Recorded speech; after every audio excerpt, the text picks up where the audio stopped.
A known drug dealer and felon already in custody, indicted in a cold case murder. Yeah, we have been following Jennifer and Tony's story since the mother and son were found dead in their South Baltimore home. WMAR 2 News' Dave DETLING spoke to loved ones and has the very latest on the case. Talking to friends and family of Jennifer and Tony, they say the passage of time almost made them feel like they were forgotten by investigators.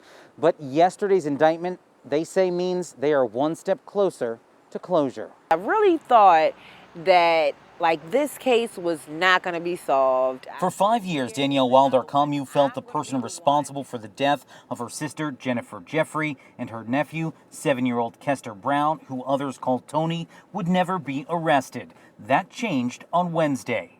The indictment was signed and, he was charged with that. He was already in custody. But I found out just a few hours later, 3 agents definitely, took it slow and easy with me on the phone. That indictment, according to the U.S. Attorney's Office, alleges 37-year-old Andre Ricardo Briscoe was responsible for the death of the mother and son, who were found shot to death in their Up Manor Road home in South Baltimore back in May of 2015. The way the indictment looks is that maybe she saw something or knew something that they just didn't want out. Investigators said the mother and son were killed to stop them from talking to police. It's unclear their relationship to Briscoe, but law enforcement said he was connected to drug trafficking.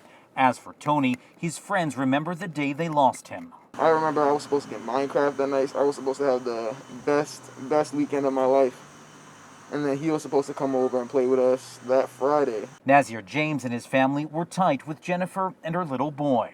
She always said, one and done, bambino. That was her favorite saying.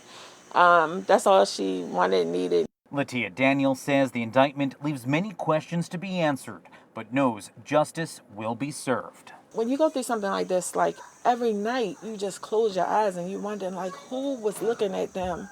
Who was the last person they saw? Who could really do something like this? Closure, we haven't really done it. So I'm looking forward to taking that deep breath, and exhaling. And Briscoe, if found guilty, faces a maximum sentence of death or life in prison. In Baltimore, Dave DETLING, WMAR 2 News.